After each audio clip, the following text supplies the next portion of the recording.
दोस्तों, ये कहानी है माइक मार्कम नाम के लड़के की, जिसने इमेजिनेशंस को हकीकत में बदलकर दुनिया को हैरान कर दिया। टाइम मशीन, जिसके बारे में हम सिर्फ स्टोरीज या मूवीज़ में सुनते और देखते आ रहे हैं, माइक ने रियलिटी में टाइम मशीन को बनाकर दिखाया और उसमें बैठकर टाइम ट्रेवल भी किया। टाइम मशीन के बारे में मुझे आपको ज़्यादा बताने की ज़रूरत तो नहीं है, क्योंकि बचपन से ही हम डोरेमोन कार्टून में नोबिता की डेस्क के अंदर मौजूद टाइम मशीन को देखते आ रहे हैं, जिसकी हेल्प से डोरेमोन और नोबिता पास्ट या फ्यूचर में जा सकते थे। अब ये तो रही कार्टून की बात।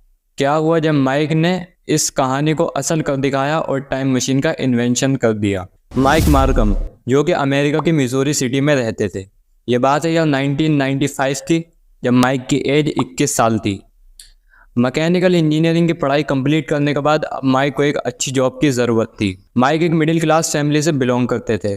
माइक ने अपनी पढ़ाई भी बहुत ही स्ट्रगल के साथ कंप्लीट की थी, लेकिन अब माइक को ज़रूरत थी एक हाई पेइंग जॉब की, जो कि उन्हें नहीं मिल पा रही थी। जॉब नहीं मिलने की वजह से माइक निराश हो जाते हैं और सोचते हैं कि क्यों ना घर पर ही कुछ ना कुछ एक्सपेरिमेंट किया जाए। माइक के रूम में कुछ पुरानी चीज़ें भी पड़ी थी, जैसे कि पुरानी टीवी, पुराने एफएम रेडियो या फिर कुछ मदरबोर्ड्स। माइक सोचते हैं कि इन्हीं चीज़ों के ऊपर एक्सपेरिमेंट करके कुछ ना कुछ कमाल की चीज़ बना दी जाए, जिसको देखने के बाद पूरी दुनिया हैरान हो जाए।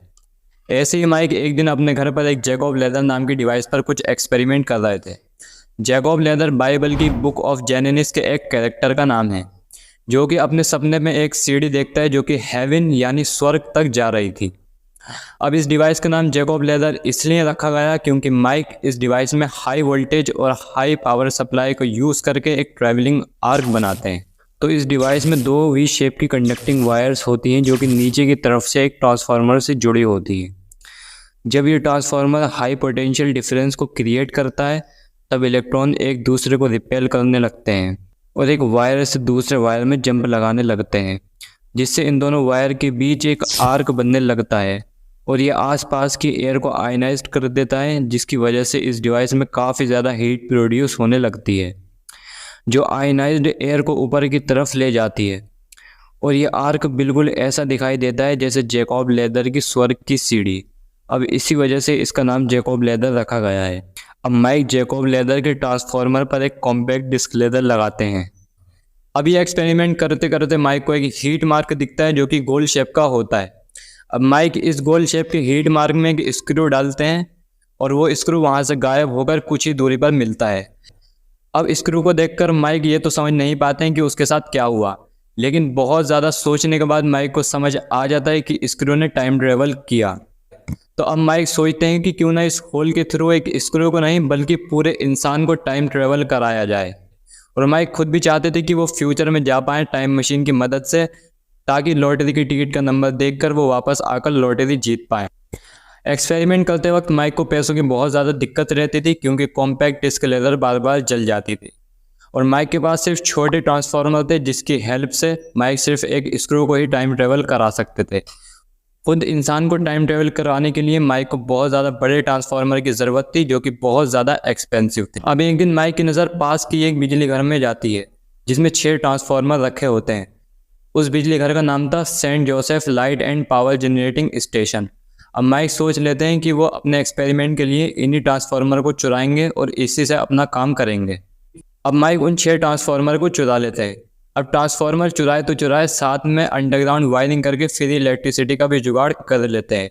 लेकिन इतना सब कुछ करने के बाद भी माइक अपने इस आइडिया में सक्सेसफुल नहीं हो पाते हैं, क्योंकि एक्सपेरिमेंट के दौरान माइक बिजली घर में एक धमाका कर देते हैं, जिसकी वजह से पूरे एरिया की लाइट चली जाती है और इस बारे में पुलिस को भी खबर मिल जाती है। अब उसी दिन 29 जनवरी 1995 को माइक को अरेस्ट कर लिया जाता है, जिसके बाद उन्हें कोर्ट में पेश किया जाता है और माइक ये बात भी एक्सेप्ट कर लेते हैं कि बिजली की चोरी उन्होंने ही की थी।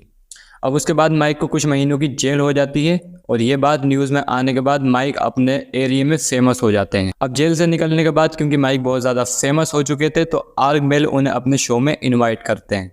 माइक वहाँ पर जाकर सबको अपने इस टाइम मशीन का आइडिया के बारे में बताते हैं और फंडिंग के लिए रिक्वेस्ट करते हैं, क्योंकि उनके पास पैसे नहीं थे।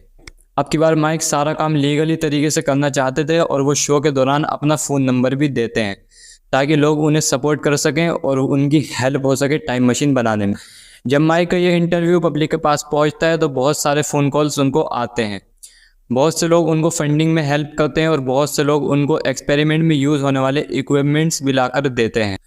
तो दोस्तों, पब्लिक के सपोर्ट के बाद माइक फिर से एक बार अपने इस टाइम मशीन को बनाने में लग जाते हैं। अब की बार माइक इसे और भी ज़्यादा पावरफुल बनाना चाहते थे। जो टाइम मशीन पहले कुछ ही किलोवाट इलेक्ट्रिसिटी पर चल जाती थी, अब की बार टाइम मशीन को चलने के लिए 3 मेगावाट इलेक्ट्रिसिटी की ज़रूरत थी। अब 1 साल बाद यानी 1996 में आर्क बेल फिर से माइक को अपने इस शो में इनवाइट करते हैं टाइम मशीन की प्रोग्रेस जानने के लिए कि टाइम मशीन कितना बनना रह गई है। आर्क बेल को माइक बताते हैं कि टाइम मशीन बनने में सिर्फ 1 महीने का समय बाकी है, यानी आज से 1 महीने बाद टाइम मशीन बनकर रेडी हो जाएगी। माइक बताते हैं कि उन्होंने अपनी इस टाइम मशीन की टेस्टिंग 200 से ज़्यादा ऑब्जेक्ट्स पर कर रखी है, जिसमें 2 जानवर जैसे गिनी पिग्स और हैमस्टर भी शामिल थे।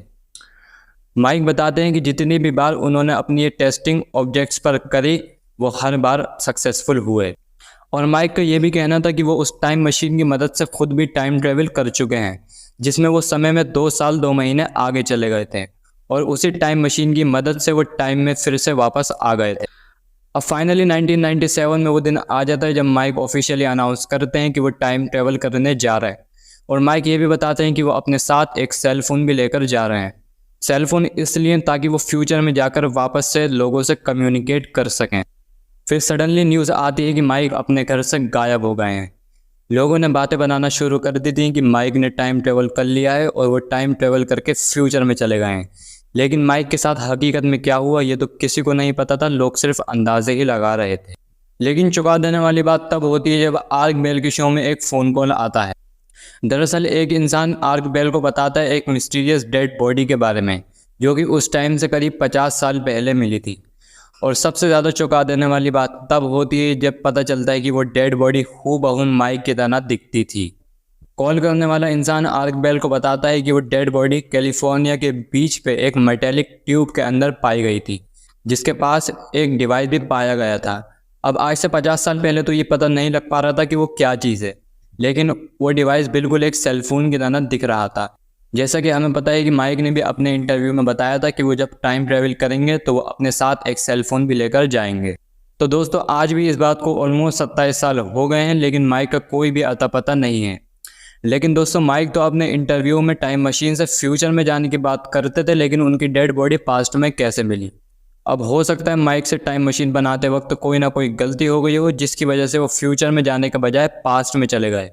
तो ये कहानी आज भी एक बहुत बड़ी मिस्ट्री बनकर रह गई है। तो दोस्तों, आपकी क्या राय है? क्या माइक ने सच में टाइम ट्रेवल किया? और अगर किया तो वो फ्यूचर की जगह पास्ट में कैसे चले गए? कमेंट करके ज़रूर बताना। और अगर आपको वीडियो पसंद आई हो तो प्लीज़ लाइक कर देना। चैनल को सब्सक्राइब नहीं करा है तो प्लीज़ चैनल को सब्सक्राइब कर देना। मिलते हैं नेक्स्ट वीडियो में, तब तक के लिए bye. Thank you so much.